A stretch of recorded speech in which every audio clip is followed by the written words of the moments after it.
വിഷം കുടിച്ചില്ലെങ്കിൽ താൻ കുടിപ്പിക്കുമെന്ന് ഭർത്താവ്. വർഷങ്ങളായി ജോർലി നേരിട്ടിരുന്നത് ക്രൂരപീഡനം.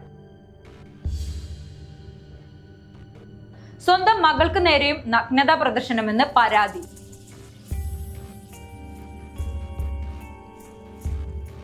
തൊടുപുഴയിൽ ഗാർഹിക പീഡനത്തെ തുടർന്ന് കൊല്ലപ്പെട്ട വീട്ടമ്മയുടെ കേസിൽ കൂടുതൽ വിവരങ്ങൾ പുറത്ത്.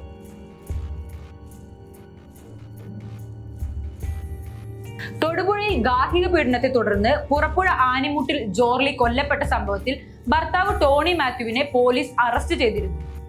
ടോണി കവിളിൽ കുത്തിപ്പിടിച്ച് വിഷം ജോർലിയുടെ വായിലേക്ക് ഒഴിച്ചെന്നാണ് പോലീസ് പറയുന്നത്. മരിക്കുന്നതിന് മുൻപ് ജോർലി നൽകിയ മൊഴിയുടെ അടിസ്ഥാനത്തിലാണ് ടോണിയെ അറസ്റ്റ് ചെയ്തത്.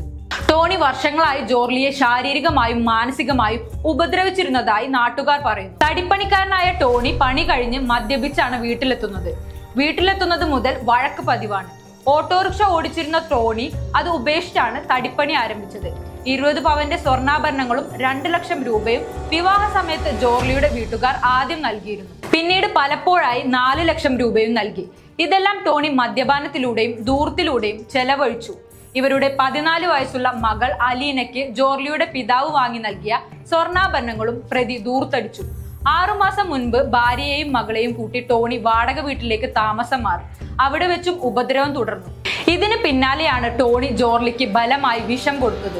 7 ദിവസം സ്വകാര്യ ആശുപത്രിയിൽ ജീവനു വേണ്ടി പോരാടിയ ശേഷമാണ് ജോർലി മരിച്ചത്.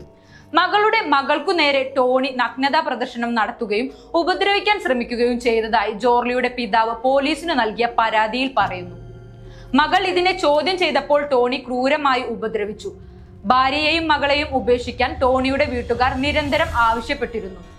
ജോർലി ആത്മഹത്യ ചെയ്യുന്നതിനു വേണ്ടി ടോണി എല്ലാ ദിവസവും ക്രൂരമായി ഉപദ്രവിക്കുമായിരുന്നു. ഇതിൽ മനം മടുത്ത് ജോർലി സ്വന്തം വീട്ടിലേക്ക് പോകാനിരുന്നതാണ്. അതിനിടെയാണ് വീട്ടിൽ സൂക്ഷിച്ചിരുന്ന വിഷം മകളോട് കുടിക്കുവാൻ നിർബന്ധിച്ചതും വായിൽ ബലമായി ഒഴിച്ചതെന്നും പിതാവിന്റെ പരാതിയിൽ പറയുന്നു. കൂടുതൽ വാർത്തകൾക്കും ദൃശ്യങ്ങൾക്കും CNTV ഫേസ്ബുക്ക്, യൂട്യൂബ്, ഇൻസ്റ്റഗ്രാം പേജുകൾ ഫോളോ ചെയ്യുക.